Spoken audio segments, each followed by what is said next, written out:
dalka Indonesia waxaa jira wiil aan lahayn gacmo iyo lugo midna, laakiin waxa uu qaadi karaa sawirka, waxa uu kaxayn karaa gawaadhida, sidoo kale waxa uu ku dabaalan karaa badweynta.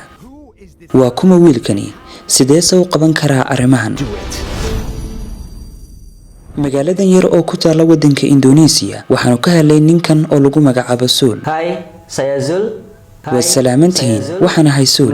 Waxaan ku dhashay sidan oo ka duwan aadamaha, laakiin waxaan awoodaa wax kasta oo aad qaban kartaa adigu. marka ay dadka badankiisu la kulmaan Zul, shayga ugu horeeya ee arkaan ma aha shakhsiyadiisa ama xirfadiisa, waxay arkaan naafanimadiisa, mana aha dadka oo kaliya, balse waxa sidan sameeyay waalidkiisa. Orang tua saya malu dah. waalidiintay way xishoodeen markii aan dhashay, waxay dooneen inay igu tuuraan webiga.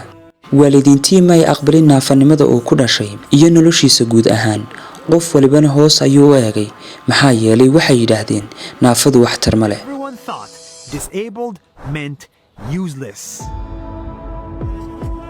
si dhaqso ah ayaa waxa uu u wajahay xaalad adag, waana sababta markii uu jiray 13 sano oo kaliya uu isugu dayay inuu soo afjaro xanuunka nolosha oo uu dilo naftiisa. Saya pernah waxaan isku dayay inaan dilo naftayda, maxaa yeelay waan ka cabsaday inay gubaan iyagu. menjadi beban mereka. maalin ayaa waxay isu rogtay isbedel, waxaana uu helay ujeedo naftiisa. wixii ugu dambeeyay aqbalayna waxay ahayd kamarada, xitaa isagoo oo aan lahayn gacmo iyo lugo midna.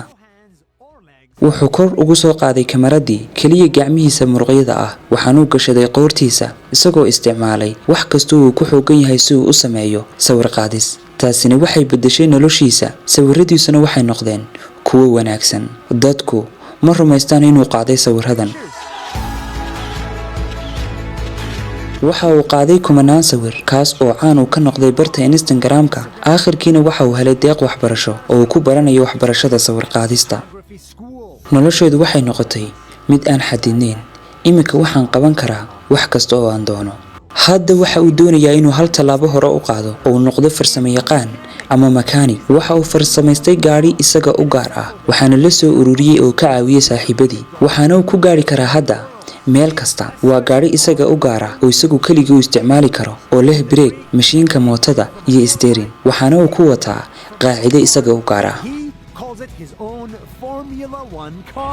gaarigayga waxaan ugu socdaali karaa Saya bisa meel walba. keliling kemanapun.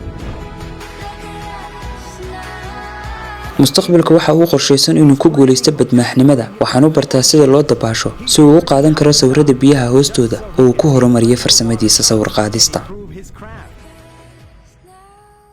ka fakara arrintan ilbiriqsiyo, ma laha lugo iyo gacmo toona. wiilkani waxa uu qaadi karaa sawirada, waxa uu dhistay xirfadiisa, waxa uu samaystay gaari, waxa uu bartaa sida loo dabaasho badweynta. naafanimadu maaha wax kasta oo aan qofku qaban karin. naafadu waa kelmad qaldan in la isticmaalo. maalin kasta waxa uu ku dagaalamaa inuu noqdo kuwa ugu horeeya ee nolosha, waana kuwa ugu badan ee ay noloshu aqbasho.